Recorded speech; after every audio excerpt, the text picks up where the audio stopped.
Monsieur Benoit. Bonsoir, Monsieur Benoit. C'est le cartel des constructeurs de condos à Montréal. Donc, Ça- de 2001 à 2010, le taux d'inflation a été de 20 %. On sait que les loyers ont augmenté du double de l'inflation. Les calculs de la Régie du logement répartissent les coûts de rénovation sur 15 ans. Ça, c'était en 2001. Aujourd'hui, c'est sur 33 ans. Donc, ça devient un frein à la rénovation des immeubles locatifs. On sait qu'avec le rôle d'évaluation 2007-2010, on a fait du profilage et du trafic du rôle d'évaluation. On a transféré... Monsieur Benoit, s'il vous plaît. On vous accorde toutes les chances. À chaque fois, il y a presque 40 citoyens dehors qui rêveraient d'avoir votre place parce qu'ils attendent leur tour pour parler et pour exprimer leurs questions. Posez votre question avec le respect de l'institution, sans insinuation et sans paroles blessantes. Est-ce que vous pouvez faire ça pour une fois? Je continue mon préambule. On a une perte de 30 millions par année Monsieur en Benoit, enlieu de écoutez-moi. taxes. Oui. Écoutez-moi. Je vous ai posé une question. Est-ce que vous allez pouvoir continuer sans insinuation et sans paroles blessantes? Je n'ai pas blessé personne. Je continue. Non, mais c'est une question que je vous pose parce que vous avez parlé de trafic de l'évaluation Monsieur, foncière. j'ai fait 1000 heures de recherche. Je suis venu combien de fois ici? J'ai parlé de trafic. Si vous n'avez pas compris, ce n'est pas mon problème. Il y a peut-être quelqu'un qui en a fait 2000 heures, mais il vient parler avec les faits. Je ne veux pas d'insinuation. Procédez avec votre question, s'il vous plaît. Je continue. On a bloqué la conversion des immeubles locatifs en condos depuis 10 ans. Il y a 40 à 50 000 personnes qui quittent Montréal. C'est surtout la classe moyenne. On la remplace par les immigrants qui arrivent. On a des difficultés à les intégrer. Souvent, ils sont juste de passage, malheureusement.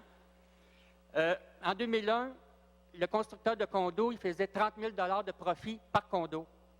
En 2011, le constructeur de condos fait 100 000 $ de profit par condo. C'est pas mal plus que l'inflation. C'est 200 %. Donc, par exemple, l'État donne des aides. La question, c'est quoi la question? Oui. Allez-y avec la question. Est-ce qu'on ne se ramasse pas 10 ans plus tard avec toutes sortes de règles qu'on a passées ou qu'on n'a pas passées pour encourager une petite catégorie? C'est un cartel qui construise des condos à Montréal. Ceux qui construisent à Montréal, ils ne sont pas sur la Rive-Sud, ils ne sont pas sur la Rive-Nord. Donc, il y a vraiment un cartel. La question est posée. Oh, Monsieur le Président, Monsieur.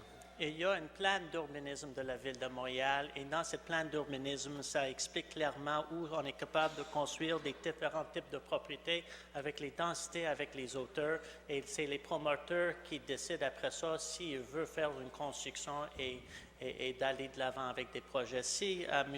Benoit pense qu'il y a une cartel ou quelque chose d'autre, écoute, qu'est-ce que je peux vous dire, Monsieur le Président? Il peut toujours présenter ça le service de police, il peut toujours faire une analyse, mais de notre côté, il y a des compagnies qui font de construction à Montréal. On les encourage de faire de construction et respectent le plan d'urbanisme de la Ville de Montréal.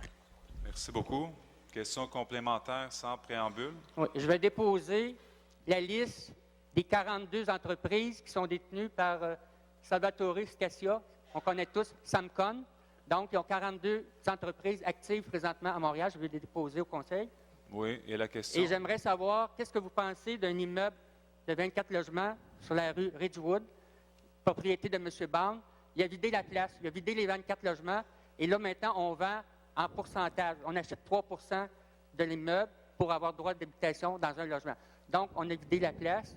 On ne peut pas aller convertir en condo parce qu'on va dire, ben, reviendrez dans 3 ans. Qu'est-ce qui est arrivé avec les locataires? La question est posée. Monsieur le Président, on a des règles, on a de réglementations dans la Ville de Montréal. Si M. Benoit pense qu'il y a certaines personnes qui ne respectent pas les règles de la Ville de Montréal, il peut toujours déposer des documents à mon arrondissement de Côte-des-Neiges-Notre-Dame-de-Grâce parce qu'il parle de la rue Ridgewood qui est située dans Côte-des-Neiges-NDG. On va toujours faire une analyse.